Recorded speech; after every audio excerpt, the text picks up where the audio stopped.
भारत का इतिहास रहा है। भारत के इतिहास के पन्नों को पलटकर कोई देखे, मेरे बहनों भाइयों, भारत ने आज तक दुनिया के किसी देश पर न तो कभी आक्रमण किया है और न दुनिया के किसी देश के 1 इंच जमीन पर भारत ने कभी कब्जा किया है। यह भारतवासियों का चरित्र है। लेकिन भारत की ओर आंख उठाकर बुरी नजरों से देखने की किसी ने कोशिश की तो भारत ने उसका मुंहतोड़ जवाब दिया।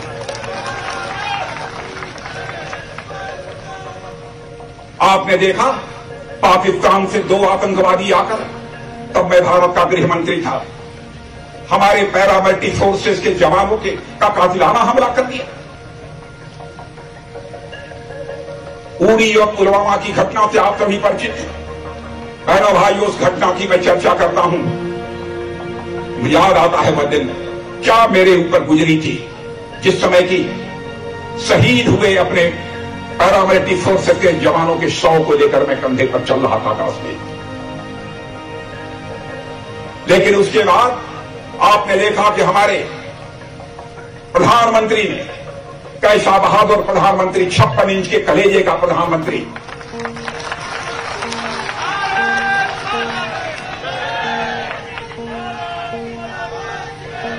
उन्होंने हम 2-3 लोगों को, 2-3 मंत्रियों को बुलाकर, 2-3 मंत्रियों को बुलाकर चटपट 5 मिनट के अंदर फैसला कर दिया। और उसके बाद आपने देखा कि हमारे भारत के सेना के जवान भारत की धरती से नहीं बल्कि पाकिस्तान की धरती पर जाकर आतंकवादियों का सफाया करने में पूरी तरह से कामयाब।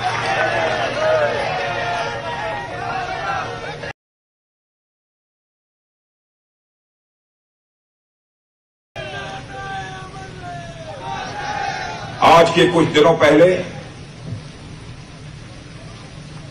जोधपुर के पास में मैं दुर्गा सिंह राठौर की प्रतिमा का अनावरण करने गया था। स्वामी भक्ति के मामले में दुर्गा सिंह राठौर का कोई जवाब नहीं है। मैं बहुत विस्तार में जाकर उनके बारे में कोई यहां चर्चा नहीं करना चाहता। और आज उसके बाद इस राजस्थान की वीर भूमि पर दूसरी प्रतिमा का मैं अनावरण कर रहा हूं, तो अपनी पूजनीय पन्ना धाई की प्रतिमा का मैं यहां पर अनावरण कर रहा हूं।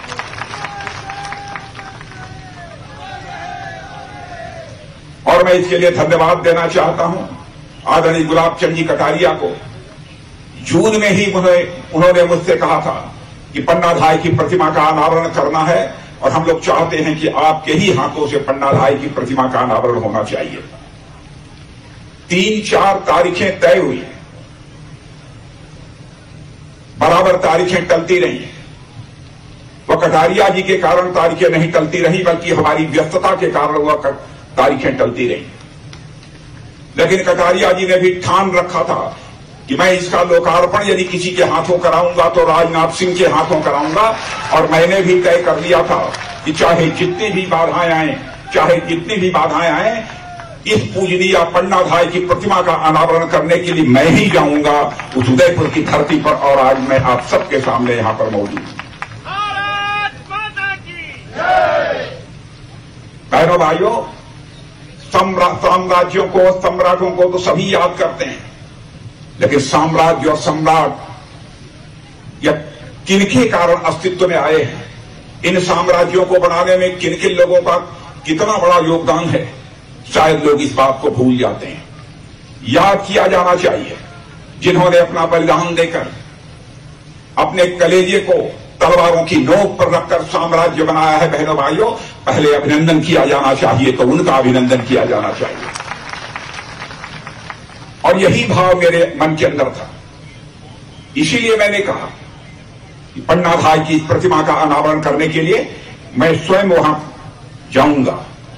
और मैं तो सचमुच अपने को मैं सौभाग्यशाली मानता हूं कि आज पूजनीय पन्ना धाई की प्रतिमा का अनावरण मेरे हाथों के द्वारा हो रहा है।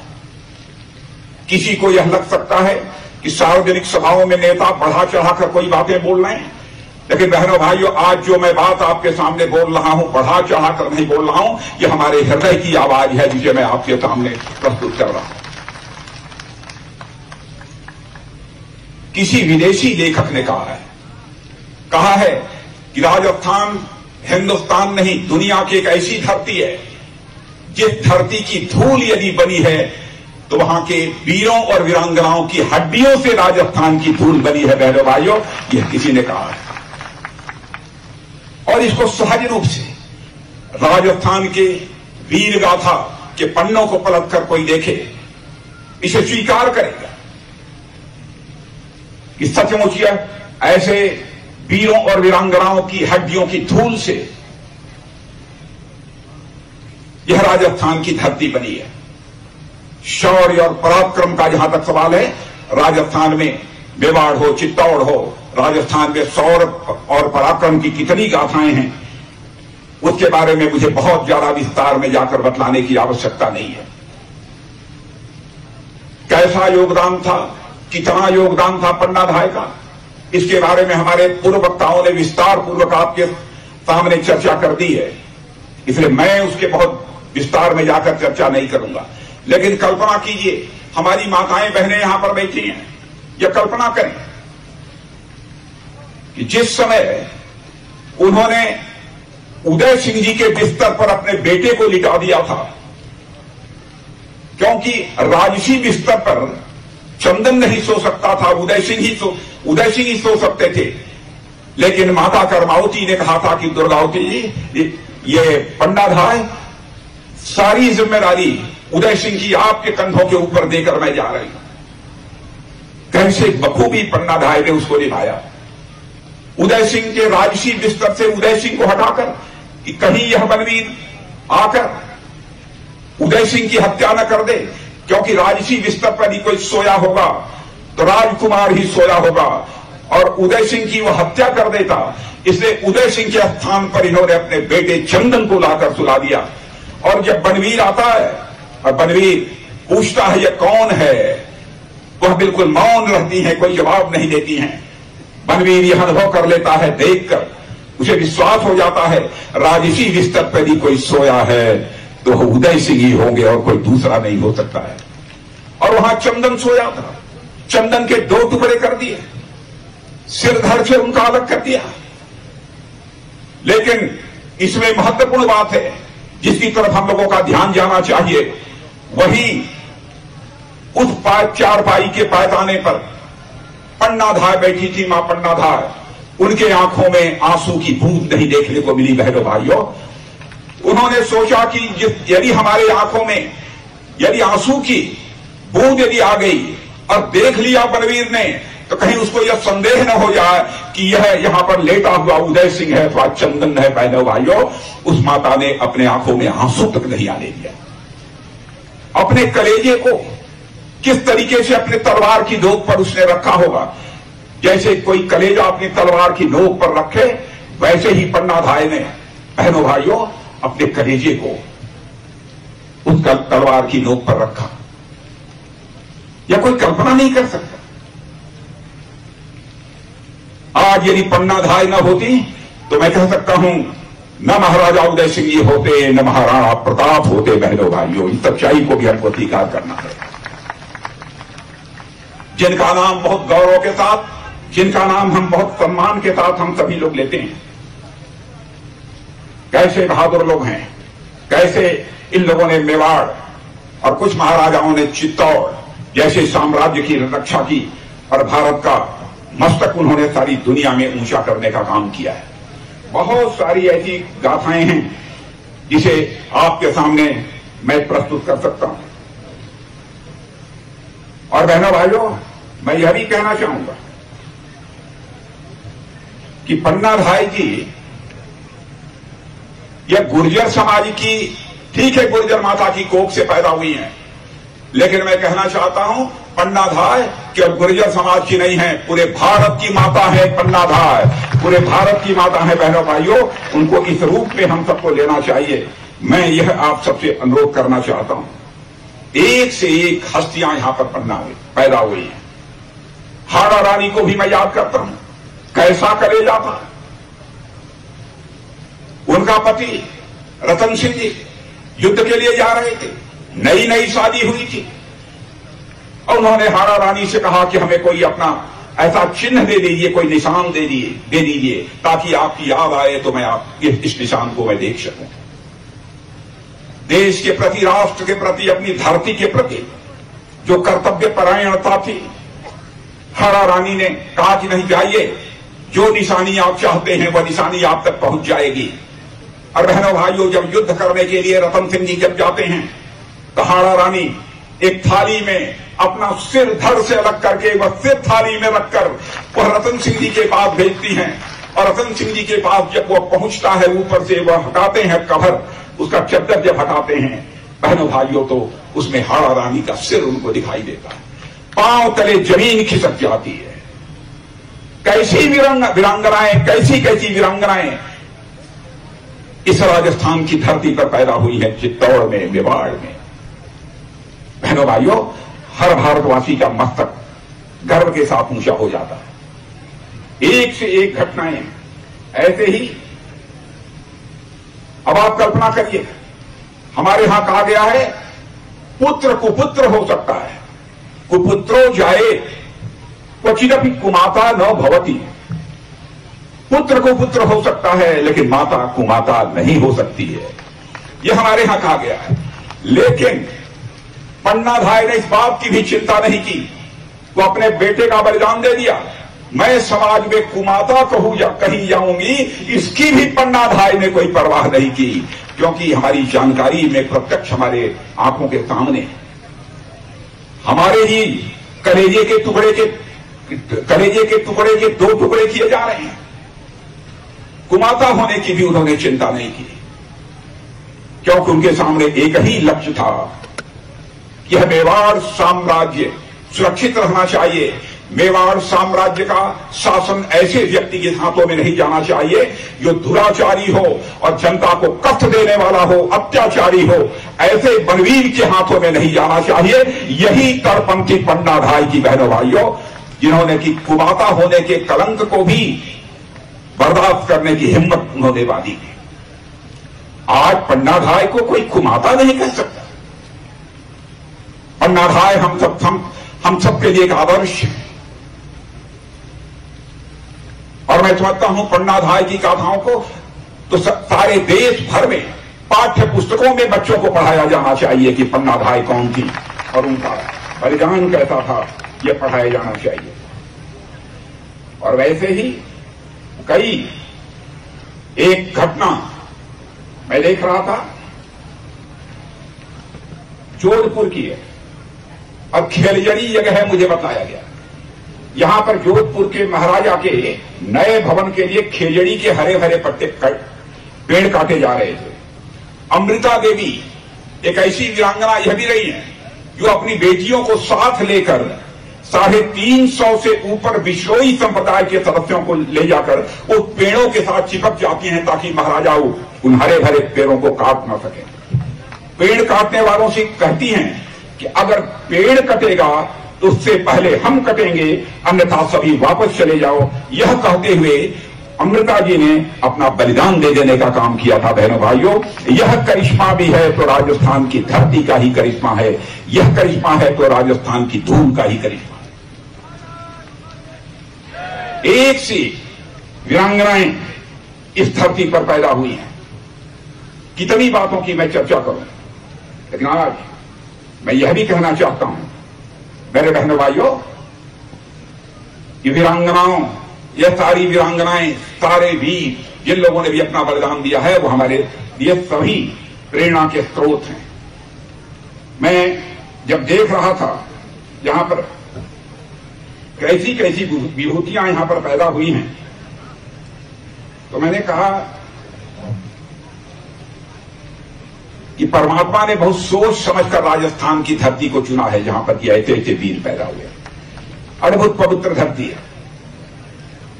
पन्नाधाय को किसने बनाया होगा, किसने उन्हें सिखाया होगा कि जरूरत पड़ने पर अपना कलेजा भरी निकाल कर रखना पड़े तो पीछे नहीं हटना चाहिए। हाड़ी रानी को किसने बनाया होगा, किसने सिखाया होगा हाड़ी रानी को कि जनता और साम्राज्य पर संकट आन पड़े तो अपना मोह खत्म करने के लिए खुद को भी खत्म कर देना चाहिए, यह किसने सिखाया होगा। मीराबाई को किसने सिखाया होगा कि इतने विशाल साम्राज्य के ऐश्वर्य, वैभव और सुख विलास को ठोकर मारकर श्री कृष्ण के चरणों में जाकर वह बसे।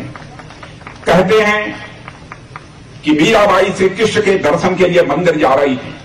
पुजारी ने उन्हें द्वार पर ही रोक लिया और कहा, स्त्रियों का प्रवेश मंदिर में वर्जित है, अलाउड नहीं है। मीरा ने कहा, पुरुष तो वह केवल एक है, परम पिता परमात्मा, और आत्मा तो स्त्री होती है, तुम भी पुरुष हो क्या? पुजारी भौचक रह गया, उससे कोई जवाब देते हुए न बना। यह सब किसने सिखाया मीराबाई को? यह सब उनके विश्वास की ही ताकत थी, उनके संकल्प की ताकत थी, और राजस्थान की मिट्टी का करिश्मा था बहनों भाइयों। यही से उन्होंने यह प्रेरणा ली थी। ऐसी कई घटनाएं, किन किन घटनाओं की मैं आप सबके मैं सामने चर्चा करूं, लंबा समय लगेगा। आज यह सब बड़ी बड़ी, चाहे पन्ना धाई हो, चाहे हमारी दुर्गा सिंह राठौर हो, महाराणा प्रताप हो, बहुत सारे ऐसे वीर लोग हैं। किन किन लोगों की मैं नामों की यहां पर चर्चा करूं। यह सब हम सबके लिए प्रेरणा के स्रोत है। और बहनों भाइयों, हम लोगों को भी संकल्प लेना है। हमको भारत को एक सशक्त भारत बनाना है, भारत को एक ताकतवर भारत बनाना है। और मैं भारत का रक्षा मंत्री होने के नाते मैं कहना चाहता हूं, भारत अब कमजोर भारत नहीं रहा है, भारत अब दुनिया का ताकतवर देश बन गया है।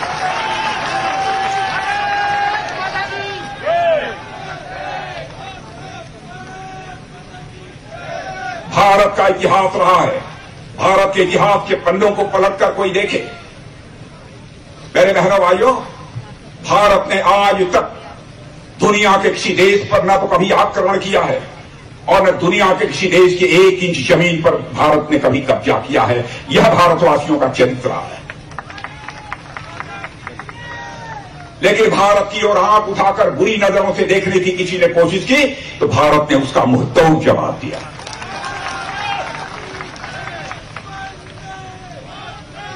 और आज भी मैं आपको बतलाना चाहता हूं, भारत की ताकत पर विश्वास रखिएगा। आपने देखा पाकिस्तान से 2 आतंकवादी आकर, तब मैं भारत का गृह मंत्री था, हमारे पैरामिलिट्री फोर्सेस के जवानों के का कातिलाना हमला कर दिया। उरी और पुलवामा की घटना से आप सभी परिचित हैं। बहनों भाइयों, उस घटना की मैं चर्चा करता हूं, मुझे याद आता है वह दिन क्या मेरे ऊपर गुजरी थी, जिस समय की शहीद हुए अपने पैरामिलिट्री फोर्सेस के जवानों के शव को लेकर मैं कंधे पर चल रहा था काश्मीर। लेकिन उसके बाद आपने देखा कि हमारे प्रधानमंत्री ने, कैसा बहादुर प्रधानमंत्री, 56 इंच के कलेजे का प्रधानमंत्री,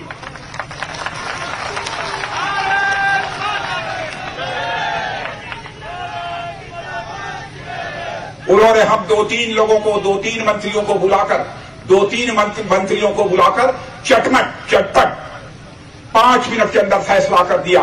और उसके बाद आपने देखा कि हमारे भारत के सेना के जवान भारत की धरती से नहीं बल्कि पाकिस्तान की धरती पर जाकर आतंकवादियों का सफाया करने में पूरी तरह से कामयाब।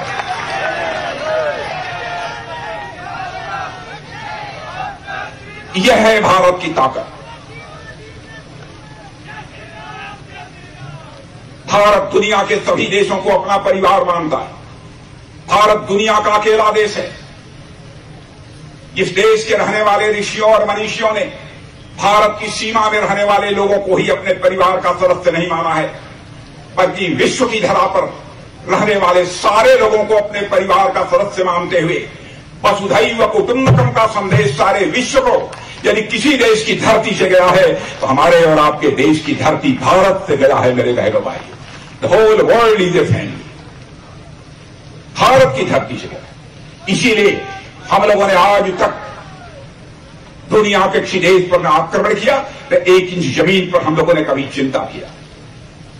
और मैं कहना चाहता हूं, इस समय की सरकार के बारे में यकीन रखना मेरे बहनों भाइयों, यकीन रखना, भारत का मान सम्मान स्वाभिमान हम किसी भी सूरत पे झुकने नहीं देंगे। ऐसी सरकार है मोदी जी के नेतृत्व में काम कर रही है। कई ऐसी वारदातें हैं, किन किन वारदातों की मैं आपसे चर्चा करूं। हम लोग केवल भारत में रहने वाले ही भारतीयों की चिंता नहीं करते हैं। माता पन्ना धाई की प्रेरणा से केवल भारत में रहने वाले नागरिकों की हम चिंता नहीं करते हैं, बल्कि जो भारत के नागरिक दुनिया के दूसरे देशों में हैं, उनकी चिंता करने वाली यदि कोई सरकार है तो आपकी सरकार है बहनों भाई, उनकी भी चिंता करती। आपने देखा रूस और यूक्रेन के बीच जो युद्ध चल रहा था, 22,500 से अधिक हमारे भारत के रहने वाले बच्चे वहां पर मेडिकल कॉलेज, इंजीनियरिंग कॉलेज में अन्य प्रकार की वहां शिक्षाएं ले रहे थे। माता पिता उनके परेशान थे, कहीं रूस आक्रमण करके यूक्रेन में हमारे बच्चों को न मार दे। उस समय हमारे प्रधानमंत्री मोदी जी ने फैसला किया, और यह हिंदुस्तान का कोई नेता नहीं कर सकता था। उन्होंने तुरंत टेलीफोन मिलाकर रूस के राष्ट्रपति मिस्टर पुतिन से बात की, यूक्रेन के राष्ट्रपति मिस्टर जेलेंस्की से बात की, और कहीं बीच में अमेरिका न आ जाए इसलिए अमेरिका के राष्ट्रपति बाइडेन से उन्होंने सीधे टेलीफोन से बात की। और आपको जानकर आश्चर्य हुआ, न भूतो न भविष्यति, न आज तक हुआ है न आज तक कभी होगा, यह रूस और यूक्रेन का युद्ध कुछ घंटे के लिए रोक दिया गया और हम लोगों ने 22,500 अपने नौजवानों को वहां से बाहर निकाला। बहनों भाइयों, यह है भारत की ताकत। भारत को हम आत्मनिर्भर बनाना चाहते हैं। दुनिया के दूसरे देशों पर भारत को हम नहीं रहने देना चाहते। दूसरों की कृपा पर भारत नहीं चलेगा। बहुत सारे सेना के जवान यहां पर होंगे, उनसे आपको कहानियां सुनने को मिलती होंगी। उनके हाथों में पहले जो बंदूकें हुआ करती थी, टैंक हुआ करते थे, मिसाइल्स हुआ करती थी, दुनिया के दूसरे देशों से आती थी। बहनों भाइयों, अब हम लोगों ने फैसला कर लिया है, समय निर्धारित कर दिया है, कुछ 2023, कुछ 2024, कुछ 2025, कुछ 2026।